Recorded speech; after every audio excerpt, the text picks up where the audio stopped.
Seringkali pemimpin dengan toxic positivity ini meyakini bahwa dirinya telah membantu memotivasi anggota timnya yang sedang dalam keadaan tidak baik-baik saja.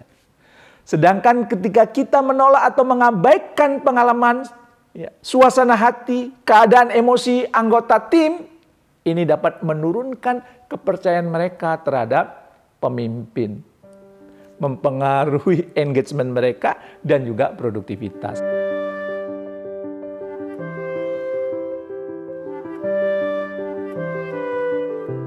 Assalamualaikum warahmatullahi wabarakatuh. Bertemu kembali dengan saya di acara Leadership Inspiration. Semoga Anda semakin sukses, makin mulia. Selama ini kita mengenal istilah toksik, untuk suatu hal yang sangat buruk, jelek, atau tidak menyenangkan. Dalam konteks berelasi, atau sering disebut toxic relationship, diartikan sebagai hubungan yang sangat tidak sehat dan tidak sepatutnya dipertahankan apalagi dilanjutkan. Kenapa tidak layak dipertahankan? Karena dalam hubungan tersebut terjadi pemaksaan, manipulasi, atau ekstrimnya tindakan kekerasan. Tahukah Anda istilah toksik ini juga bisa terjadi di lingkungan kerja Anda? Bahkan sebagian pemimpin dapat saja menunjukkan indikasi toksik. Saat ini para pekerja sudah lebih teredukasi sehingga mampu mengenali ciri-ciri orang atau lingkungan tempat ia bekerja yang menjadi toksik, yang nyata. Seperti suasana kerja yang tidak manusiawi, atasan yang sering berkata-kata kasar, kebun binatang sering keluar, bahkan itu padahal itu kantor bukan kebun binatang. Bahkan melakukan penganiayaan seperti memukul atau menendang. Semua itu adalah bentuk toxic relationship yang sangat jelas. Akan tetapi ada sebuah bentuk toxic relationship yang kerap tidak disadari. Padahal ia dapat merusak baik dalam jangka pendek maupun jangka panjang. Namanya adalah toxic positivity. Apakah itu toxic positivity? Adalah di mana seseorang memaksa kita untuk selalu berpikir dan bertindak positif dan menekan emosi atau perasaan negatif dalam menghadapi sesuatu. Loh, bukannya hal tersebut bagus ya? Bukankah kita memang harus berpikir positif ya? Iya, berpikir positif memang dibutuhkan dalam sebagian besar situasi. Akan tetapi selalu berpikir positif bahkan pada situasi yang sesungguhnya tidak membutuhkannya justru akan menjauhkan seseorang dari kenyataan. Ujung-ujungnya individu tidak siap menghadapi tantangan karena terlanjur tenggelam dalam pikiran positif saja.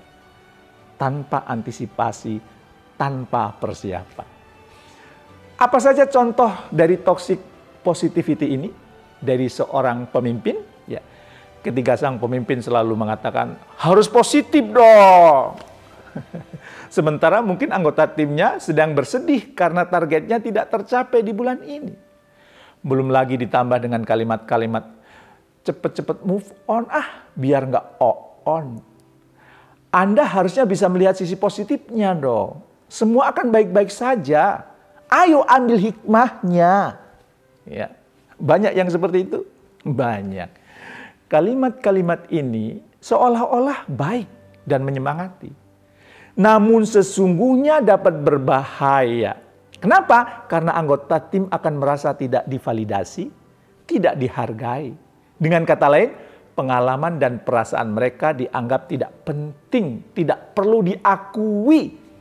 Hal ini berdampak pada kesehatan fisik dan mental mereka. Berbagai riset semenjak pandemi menyebutkan bahwa para pekerja saat ini mengalami tekanan yang jauh lebih besar di masa sekarang ini. Dan secara global para pekerja di dunia mengalami peningkatan emosi negatif dalam keseharian seperti marah, sedih, dan khawatir. Yang melakukan riset ini Gallup tahun 2021 kemarin. Dengan demikian toxic positivity dapat memperburuk kondisi mental para pekerja, di mana self-esteem-nya akan semakin rendah dan bisa jadi mereka akan merasa ada yang salah dengan dirinya, ada yang salah dengan hidupnya. Seringkali pemimpin dengan toxic positivity ini meyakini bahwa dirinya telah membantu memotivasi anggota timnya yang sedang dalam keadaan tidak baik-baik saja. Sedangkan ketika kita menolak atau mengabaikan pengalaman, suasana hati, keadaan emosi anggota tim, ini dapat menurunkan kepercayaan mereka terhadap pemimpin, mempengaruhi engagement mereka dan juga produktivitas. Kita merasa memotivasi, tapi justru melukai hati anggota tim kita. Di sisi lain, kita juga tahu bahwa berlama-lama terlalu dalam emosi negatif juga tidak baik karena bisa mengganggu kesehatan mental. Maka disinilah pentingnya jembatan di antara pengalaman negatif dan juga action yang positif. Kita perlu menerima perasaan dan pengalaman tersebut dahulu. Yang negatif itu dirasakan dulu, agar kemudian dapat berpikir lebih jernih, memproses informasi dengan lebih baik, dan pada akhirnya mampu menghasilkan action yang juga lebih efektif. Bayangkan jika Anda sendiri, katakanlah dalam keadaan marah, lalu memaksakan diri mengambil tindakan atau membuat keputusan. Hasilnya juga tidak baik, bukan? Hasilnya boleh jadi keputusan yang emosional. Lantas, bagaimana cara menyemangati anggota tim dan mendorong mereka untuk bertumbuh tanpa perlu menjadi toksik? Ya, Anda perlu merangkul terlebih dahulu apa yang mereka rasakan dan alami. Anda dapat menggunakan kalimat-kalimat sederhana kok ya. Nggak repot-repot kok. Tidak perlu harus sarjana psikologi kok ya. Ya, Anda bisa menggunakan kata-kata seperti begitu ya yang Anda rasakan. Apa yang bisa saya bantu agar Anda dapat melewati hal ini? Atau mungkin ya, Anda bisa mengatakan merasa marah, lelah, capek itu manusiawi. Anda yang paling tahu yang terbaik untuk diri Anda. Saya siap membersamai Anda. Atau mungkin kata-kata yang lain, semua memang sedang terasa berat ya. Saya siap mendukung Anda saat ini. Atau Anda juga bisa menggunakan pendekatan Susan David dari Harvard University. Dengan mengajukan 4 pertanyaan ketika anggota tim Anda ada yang tidak baik-baik saja. Pertama, Anda bisa menanyakan, emosi-emosi apa saja yang tengah Anda rasakan saat ini. Biarkan dia kemudian mengungkapkan. Lanjutkan pertanyaan kedua. Apabila emosi itu boleh ngomong, kira-kira emosi itu ngomong apa kepada Anda? Setelah menjawab kedua pertanyaan ini, kondisi emosi anggota tim Anda mulai netral. Jangan berhenti, lanjutkan ke pertanyaan ketiga. Apa yang kamu anggap penting atau prioritas saat ini? Dan pertanyaan terakhir, apa yang akan Anda lakukan setelah ini agar Anda bergerak maju? 4 pertanyaan ini akan membuat anggota tim merasa dimengerti. Dan di saat yang bersamaan, kita mengajak mereka untuk bergerak maju. Tidak ujuk-ujuk ngajak bergerak maju. Tidak ujuk-ujuk ngajak positif. Ya. Jika Anda tidak ingin berpanjang-panjang, ya sesederhana Anda mengatakan, iya, saya mendengarkan. Atau mungkin bertanya, apakah Anda mau menceritakan lebih lanjut? Atau mungkin, apakah Anda mau membahas ini bersama saya untuk menemukan solusinya? Semua itu akan sangat membantu dibandingkan Anda mencoba untuk memaksakan seseorang untuk selalu merasa baik-baik saja. Pemimpin yang suportif dan berempati akan mampu mengatakan bahwa it's okay not to be okay.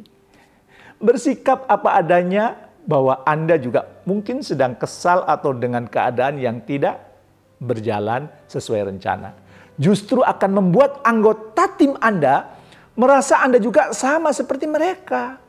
Sama-sama manusia yang bisa merasakan berbagai emosi. Tidak selalu yang positif. Kita manusia bro. Positifnya ada, negatifnya ada. Maka Anthony Roldan dalam tulisannya di tahun 2020 menyebutkan bahwa hal ini akan menimbulkan kohesivitas di dalam tim. Karena anggota tim Anda tidak merasa berjarak dengan Anda. Ya. Tapi mungkin sebagian dari Anda ada yang berpikir, apakah berarti saya pemimpin yang lemah?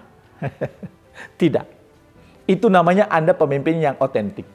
Jika Anda dan anggota tim sudah membangun kedekatan dan kesamaan dengan baik, maka akan lebih mudah bagi Anda untuk membawa mereka kembali berlari menaklukkan tantangan yang setiap hari datang silih berganti. Coba tanyakan pada diri Anda sendiri, sejujur-jujurnya, apakah kita memang selalu dalam keadaan baik-baik saja? Saat dalam keadaan tidak baik-baik saja, tiba-tiba ada orang yang menasehati Anda, berpikir positif dong. Bagaimana perasaan Anda? Ibarat secangkir kopi, usai meminum kopinya, cangkirnya perlu dibersihkan untuk membuat kopi yang baru. Begitu pula saat ada emosi negatif yang ada dalam diri kita, seyogyanya emosinya dinetralkan terlebih dahulu, dibersihkan terlebih dahulu, baru diisi dengan hal-hal yang positif.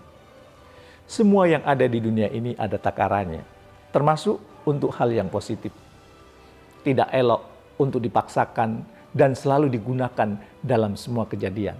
So, waspadalah agar kita tidak terjebak dalam toxic positivity.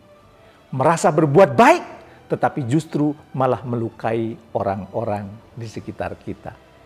Jangan lupa, tetaplah menjadi pemimpin yang benar-benar memimpin. Semoga bermanfaat. Terima kasih.